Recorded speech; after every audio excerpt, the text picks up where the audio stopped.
Hello everybody, TheRepublicGamer here. In today's video, I'm going to be playing Universe Sandbox. I just got this game as soon as this game got on sale, and I wanted to check this game out because this game is about space, and as far as I'm aware of, space is awesome because space is filled with unknown things that many of us do not know, and there's one thing that I know is that our little planet's right here, the only planet with life, the only place that we all know of, because everywhere else is just basically filled with nothing, but yet it is still filled with every little speck of planets and stars that we all know that may not, or may have potentially can support life, or even support us, but we will never know until couple hundred thousand years into the future, where technology will continue to improve and give us all the data and everything that we know, that everything that we have been working so long. And to be fair, space is awesome because a lot of things have happened for so long, approximately billions and billions and billions of years. So I'm playing this game. And I have been playing this game ever since I bought this game, since the first summer Steam sale just started, and I have been enjoying it so far. I've been creating stuff, I've been creating my own solar system as well, and I'm just gonna start off default right here, our own solar system, our own sun, our own 8 planets. Sorry, Pluto, even though you're a planet, you're a dwarf, and you don't consider to be a planet anymore. So I'm starting off. I don't know what to do in this video. I didn't know what games to play today. I honestly did not know what games to play, so I was like, oh, what if I record this game? Let me turn this on.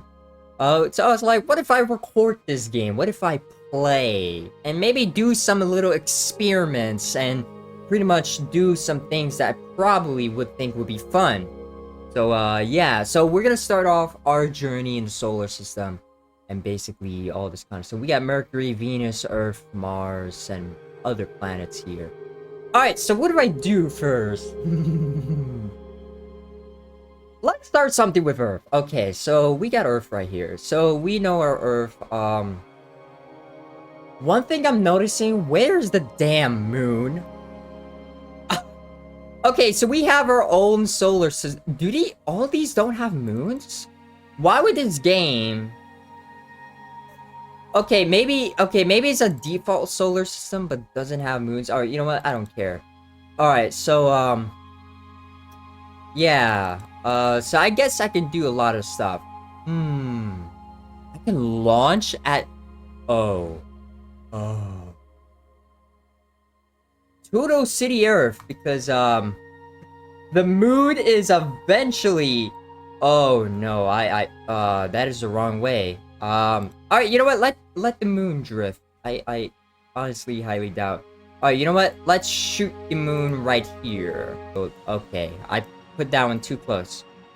Oh, no, hold on, let's slow down. Now, I wonder if our own planet would survive if the moon has collided with us. And I highly doubt about it because planets have very complex system, and it takes one, well, I don't know if one thing, but still, because our planet has gone through a complex scenario, which what we have today. Oh gosh, that is some effect going on right now. Let me just go and speed this up so that way it's not boring. The gravity, yeah, so the gravity of Earth is starting to pull the moon. Well, this moon specifically. So it's gonna crash into it again. Ooh, that is nasty. And there's a theory about this too, that a planet, so there was a planet, or, well, we already have a planet in the solar system that's probably orbiting, or around the same orbit as Earth. But there was also another planet that is basically like the size of Mars, or almost the size of Mars, or I don't know, just a Mars-sized planet.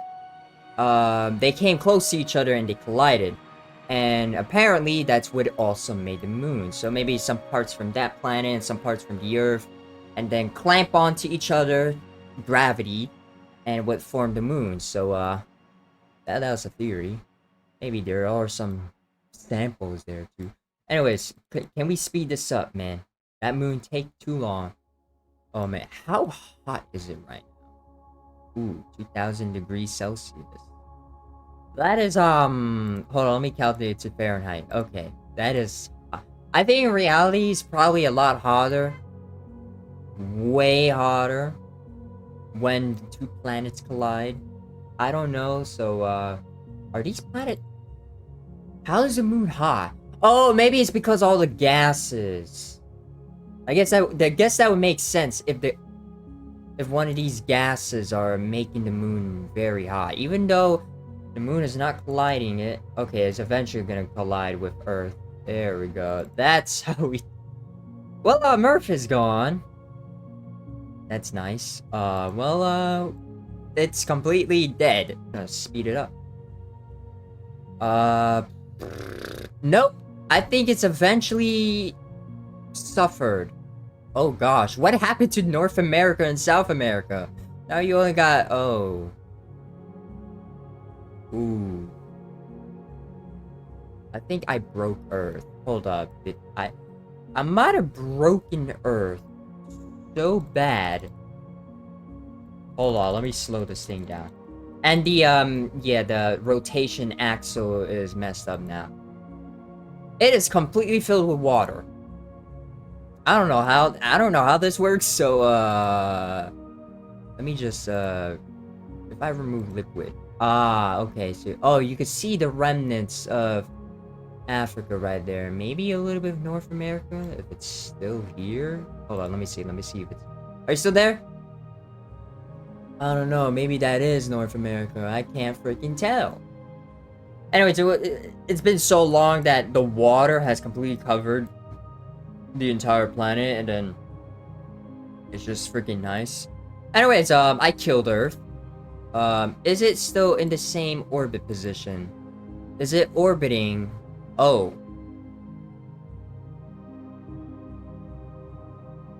So I might have boomed Earth enough, or the moon has collided Earth enough that it pushed the Earth slightly a little closer to the sun, where to the point where it's not even orbiting the sun a year.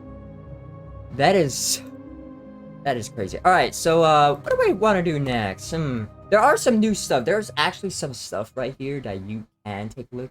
Solar eclipse, April 8th, 2024. Oh, so you guys didn't know, on April 8th, 2024, there was a solar eclipse, right?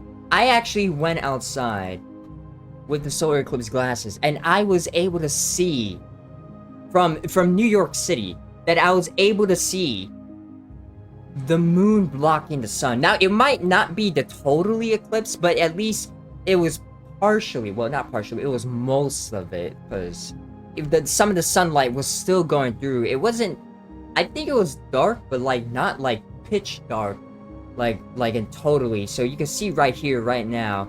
Do we see the moon? Oh yes, the moon is right here. Oh, it's positioned like this. Where's the sun? Okay, so I guess it's only the moon and the oh, maybe there are. Oh, it's just showing you the date. Okay, well, all right, turn that off. All right, so we see the solar eclipse. It's taking a long time. Let's do it by minutes. Let's do it by minutes. So we can see it's coming from the Pacific Ocean, or down here. I don't even know. Where's Hawaii? Oh, there's Hawaii right up here. That's okay.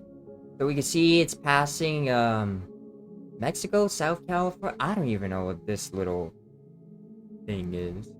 So we can see that. I wonder if I can just land. Oh, land on planet. Yes, I can land on it. Okay. Alright, so what happens if I land on here while it's dark? Ah, that completely removes the immersion. Gosh, that's not immersive if you just land on a planet and it completely removes that shadow right there. So we can see it's very, very dark. Well, compared, like, in the totally eclipse, you can see it's very dark. Oh, it is very dark in the Chicago area, but it's not very dark in the New York area. I mean, it was, I mean, kind of like I don't know what it's called, like sun rising, sun going down, and all that. But hey, that's pretty awesome. Seeing the solar eclipse around today's day, and we may not see another solar eclipse for a long, long time. And there, it just ended. Well, too bad. Anyways, I wonder how close I can orbit the moon to the point where it just breaks it in half. Let's see. Okay. Oh, okay, so that close, it destroys the Earth's gravity destroys the moon. That is, and it's still destroying it. What is gonna make a ring now? Yeah. Yep, I had enough with this experiment. Let's move on. Okay, so we have tidally locked Earth. Let me just go ahead and slow this down so that way we don't, in this simulation, Earth has been recently tidally locked with the sun. The Earth is now rotating once per year, so that one side of the Earth is always facing the sun, while the opposite is facing dark. So for those who don't know what tidally locked is, or I know most of you would know, obviously, but for those who don't know, why I want it slow. For those who don't know what tidally locked is, basically, the planet is locked. So the planet is not rotating at all. It's staying in one place, so you would never ever experience day or night cycle, which is not really good for life. Some people theorize that maybe planets that is tidally locked in the habitable zone, which only is the case for the red dwarf stars, obviously.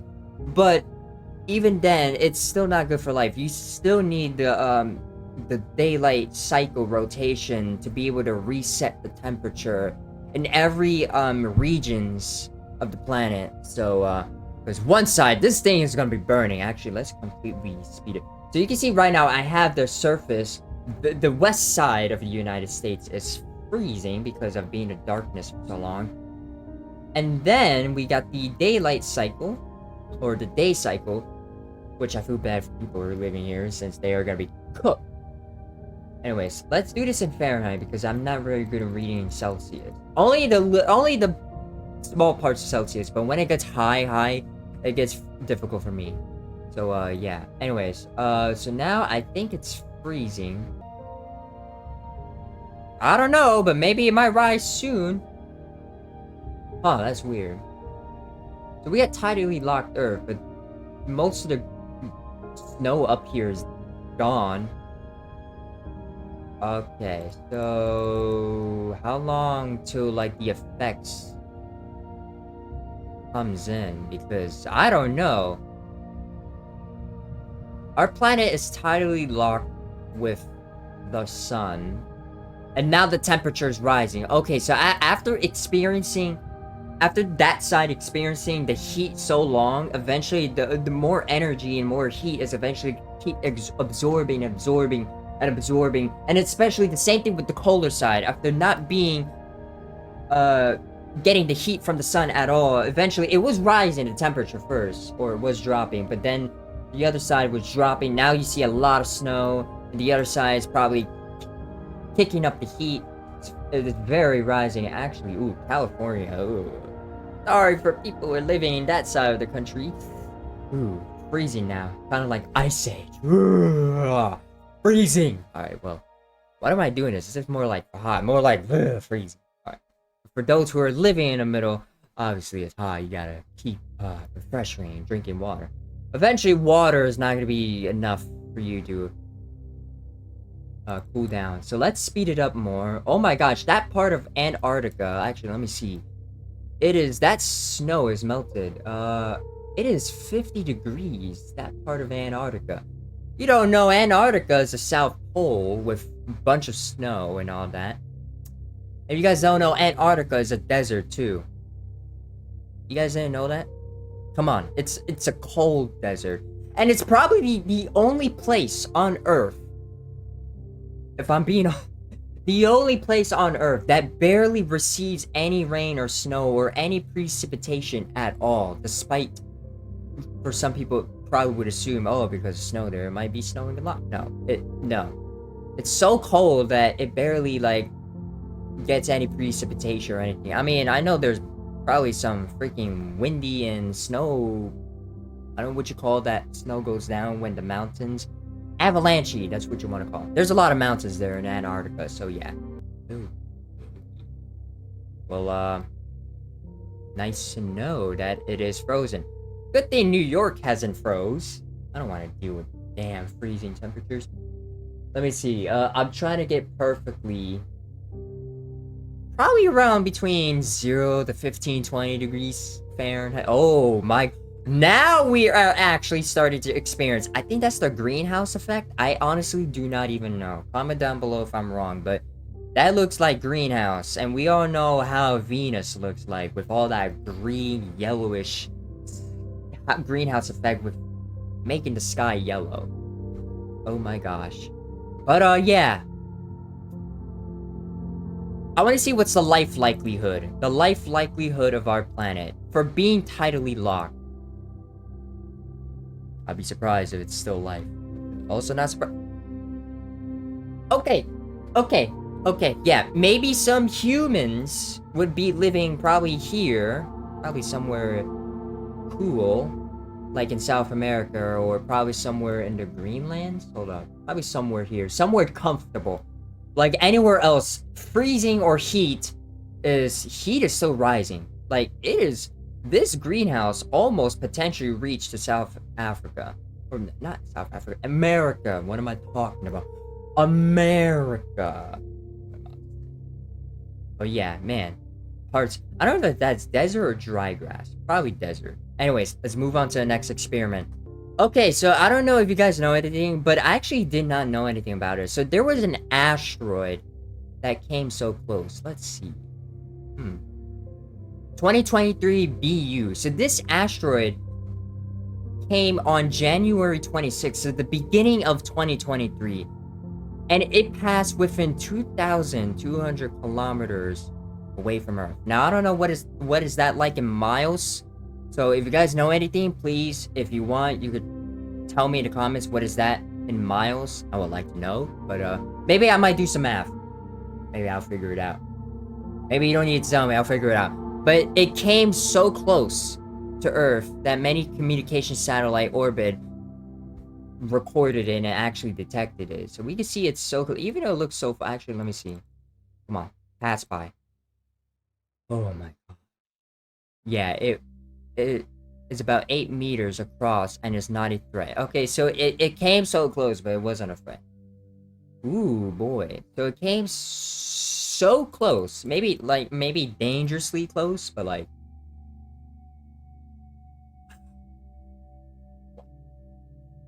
You might think this is scary, but at the same time, I think this is phenomenal and beautiful and absolutely astonishing how space works and how everything in the universe works, because a lot of these things happen for lots of reasons, or practically just things happen in general. And how small is this asteroid? Oh gosh, that is very small. So yeah, it passed so close to the Earth. Man, look. Our planet is so big. Well, also small. It's like the 5th biggest planet in the solar system. Shut up, I know. Anyways, I'm gonna show you one last thing. I will be right back. Okay, so you remember how I said earlier that I was experimenting and just playing around and making my own solar system, all that? Well, here is one of my own solar systems. I call this the Proxima system. Don't ask why I name it. Maybe I got a little inspiration from the Proxima Centauri. No, okay, maybe not. Anyways, this is my own solar system. This is called the Proxima system. And I made a system. I don't think it's perfectly balanced. I mean, so far, it has been pretty stable. Is it stable? Whatever. So far, it has been pretty stable, and it hasn't spiraled out, and basically all that. So we have the star right here. It's the K-type star. Slightly cooler, but also, it doesn't really give off that much radiation or any kind of bullcrap that, you know, goes out or gives any to the Earth. Anyways, ooh, the squiggly. Can I land on the star? I can land on the star. That's just crazy. I like the squiggly effect. But the first planet is basically like Mercury, Proxia A. Can I click on it? Let me slow it down a bit so that way I can click stuff easier. Proxia A. It has an atmosphere, which is surprisingly, because Mercury doesn't even have an atmosphere. I mean, it does have an exosphere, but that's still not an atmosphere. And it has an atmosphere. It used to have water, but it kind of boiled away. So it just left an atmosphere. Maybe at some point in the future, that atmosphere will burn off. It would just be nothing of a floating rock. Second one is Proxia B. This is like Venus, only except this one's smaller than Venus, and it's... Let me show you what its surface. It had acidic water. I know it's water on the surface, but I just pretended it's acidic water. What's this in Fahrenheit? Oh, that's hot. Yeah, no, there's no way anything's surviving. I'm pretty sure there are some exoplanets that are like Venus, or probably, or like, I don't know, probably without an atmosphere that are way hotter than this planet or hotter than Venus. Then we have Proxia C. Which is the planet that has... Where's life? Okay, for some reason, this likes to bug out. But this planet is a water planet, and it has life. Like, Proxia D. Proxia D is the main planet to have life, but this one's supposed to have life. You know what? Let me replace this. Hold up. Let me replace this. Alright, let's see. Okay, let's see. Do you have life? I can't see. God damn it. Did I not give you life? I don't care if it's habitable. Jeez, man. Giving me all time. Screw off! Anyways.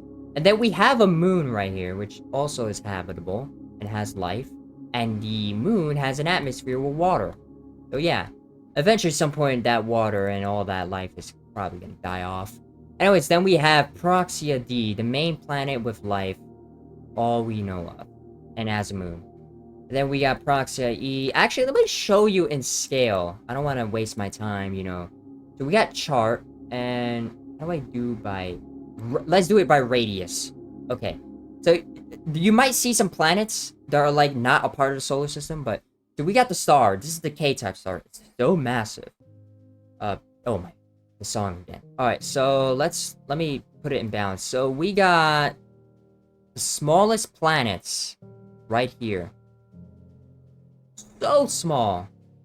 Probably won't be able to see all these planets. Hold up. So we got most of them are just moons and basically dwarf planets. So let's start with one of the moons that have an atmosphere, which is this moon. A part of this green gas giant that is orbiting. Then we got Proxia C. Proxia D, A, Proxia D, and then we got one of these. Well, this one's not a part of the solar, the system. This blue band of gas giant, but we got the ice giants. Yes, I took Neptune and all that, but I did some recoloring to the poles after all. And then we got Proxia F, Proxia F, and then we got Proxia. No, this is Proxia G. What am I talking about? This is Proxia F. This is like Jupiter, but except it's very massive, more bigger than Jupiter. Let me go ahead and show you Jupiter. Where's Jupiter? Okay, maybe I can't see Jupiter. Okay, geez, fine. And then we got Acum. It's a brown dwarf. Basically like a mixture of gas giant and a star, but still not really a star. But yeah, and then we have our star. Yeah. Anyways, I'm gonna end it right here because I know this video has been going so long. I've been playing around so much, so yeah. Anyways, if you guys want to join my Discord community server, the link will be down in the description below. Join today. It's free. You got to verify to start speaking. Intensive Friday night fan lights plays, even other kind of cool stuff. I'm sorry if some of you guys don't like this video or probably just left after all, just seeing how bored that I've been doing some stuff. Hey, I don't know what kind of videos to do. Why are you expecting me to have? Okay, fine. Maybe I should have done better, but maybe tomorrow's video will probably be better. Actually, no, this video is being uploaded tomorrow. What the hell am I talking about? Maybe Tuesday's video might be better. Let's see. Anyways, like the video for likes on the video, subscribe if you're new and interested to the channel, and turn on the notifications so that we'll be notified for new videos like this.